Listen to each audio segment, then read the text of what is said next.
What is going on, everybody? Welcome back to Red Seat Radio. My name is Corbin, and I really do enjoy making these videos for you guys, these series recaps for you guys, but thank God the season is almost over because we have just been put through the absolute ringer this season. We had injuries, underperformance, front office issues, clubhouse problems. Basically, you name it, we've been through it this season, and nothing says that more than losing 3 out of 3 games to the Toronto Blue Jays in the most perfect 2022 Red Sox fashion. So that's what we're going to talk about today because there are only 2 of these recaps left. It's this one and the one probably coming out on Thursday, which is insane. What we're going to do today is we're going to go through everything that happened in this Blue Jays series and try and pick out some positives. What were some positives to hopefully end the year on before we head out and pause on these series recaps until 2023. But before I get into that, do me a favor, make sure you guys have hit that subscribe button if you haven't already. If you're new here, we talk Red Sox content almost every single day. Also, make sure you guys have hit the like button on this video as well. It helps it out a ton and would mean a lot to me. Thank you all very much for clicking on this one.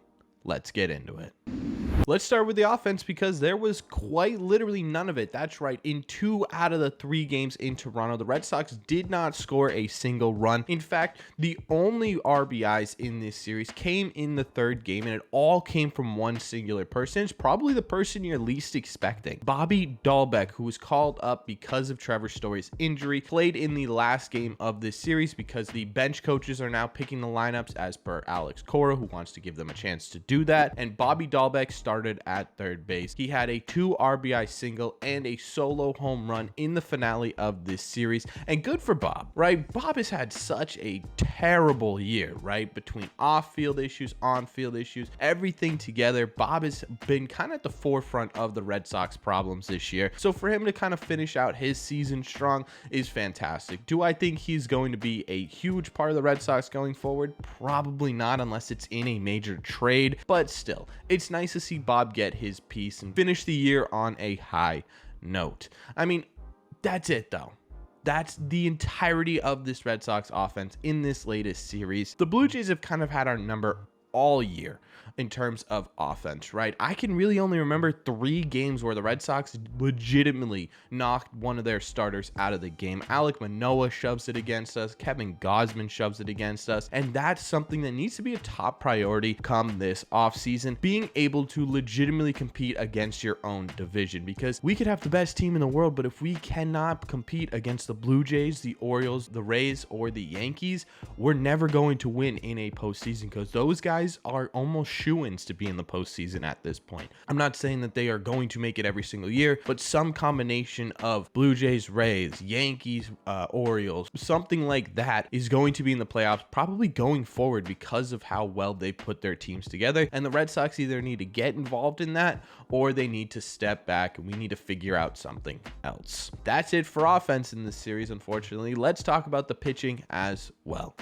If I'm being totally honest here, the pitching really wasn't much better in this series either, but I don't think anyone should really be surprised by that. One of the Red Sox biggest struggles this entire year has been consistency with both their starting pitching and obviously their bullpen. In this series, Nick Pivetta got the ball in game 1, and by Nick Pivetta's standards, because he has been terrible against the AL East this year, it was a fairly solid start. He went 5 innings, allowed 4 runs, and struck out just 2. Again, is it numbers that are going to be like, yes, this is what we needed, this is the Nick Pivetta we wanted? No, but it's not 5 innings, 7 runs, and 1 strikeout like we've seen in the past against the Blue Jays for Nick Pivetta. And honestly, Nick Pivetta, in my opinion, had one of the most disappointing seasons on this team. He was able to, yes, start a bunch of games and be kind of our workhorse and get you that 5 innings you needed day in and day out this year, but we were really hoping that he would take that next step towards a true middle of the rotation, maybe even towards the top of the rotation type pitcher that I had outlined at the beginning of this year, and that just simply has not happened. He hasn't taken that leap forward that I think we all wanted him to take. And so for now, for the foreseeable future, I think most of us are expecting him to be the 5th man in our rotation. It doesn't seem like he is built for the middle of that rotation in every aspect, except for the fact that he is able to consistently stay healthy. One thing the Red Sox simply have not been able to do this entire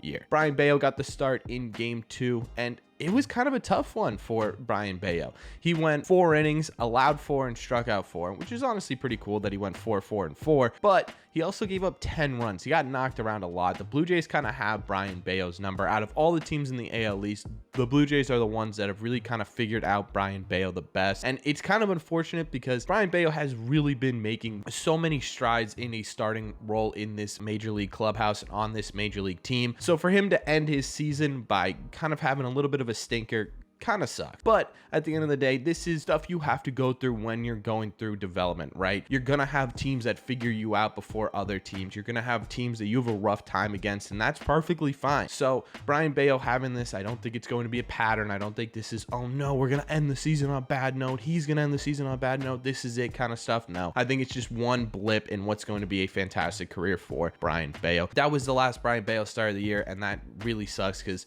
what else are we watching for? Finally, Nick Pivetta got the ball in game 3, and he again had kind of a clunker, which kind of sucks because like Brayan Bello, this is the last start we're going to see from Wacha this year. He ended up going 4 innings, allowed 5 runs, and struck out 4. He only gave up 5 hits, just a lot of them were home runs, right? He kind of got taken yard a couple of times, and that's really what led to the high run total. Not exactly him getting, like, he wasn't getting ping-ponged around out there, but when people were making contact, they were hitting it a very long way. Either way, again, this kind of sucks that this is the last time we're going to see Wacha in a Red Sox uniform this year. And now the sort of off-season drama immediately begins with Michael Wacha. Are they going to extend him? Are they going to let him walk? What is going to happen with the Red Sox and Michael Wacha? The off-season drama has already started, and this being his last start of the year is definitely going to add to all of that. As for the bullpen, I don't even know if I want to talk about the bullpen because everyone, I mean everyone, was not very good in this series. Danish gave up runs. Ort gave up runs, Winkowski gave up runs, Erman gave up runs. I mean, every single person was giving up runs in this series. Really, only 2 people had a clean inning this entire series, and it was Edward Bizardo in the 3rd game and Franklin Erman in the 3rd game. That's it. So good for Franklin Erman, good for Edward Bizardo getting some work in. That is a fantastic sign that Erman was able to go from giving up 2 runs in the 1st game to really kind of shutting the team down in the 3rd game. It's definitely a step up, and it's something we need to keep an eye on. I don't know if Franklin Erman is going to have a solidified spot come next year. In spring training last year, we saw a lot of people like Cutter Crawford who ended up on this big league roster, like Tyler Danish who ended up on this big league roster, kind of have their tryout in spring training. There will probably be 1, maybe 2 spots in the bullpen for a minor league guy trying to vie for a spot on this major league club, and I think Franklin Erman's going to end up in that category. I think some of us thought he was going to be a shoo-in for next year's bullpen, but it just doesn't seem like it's working out that way. So make sure to keep an eye on that as we sort of wrap up this season and get into the offseason. But all in all, we knew exactly what this team was at this point in the year, right? And this is exactly what we kind of expected going to Toronto, who's had our number this entire year. Again, the good news is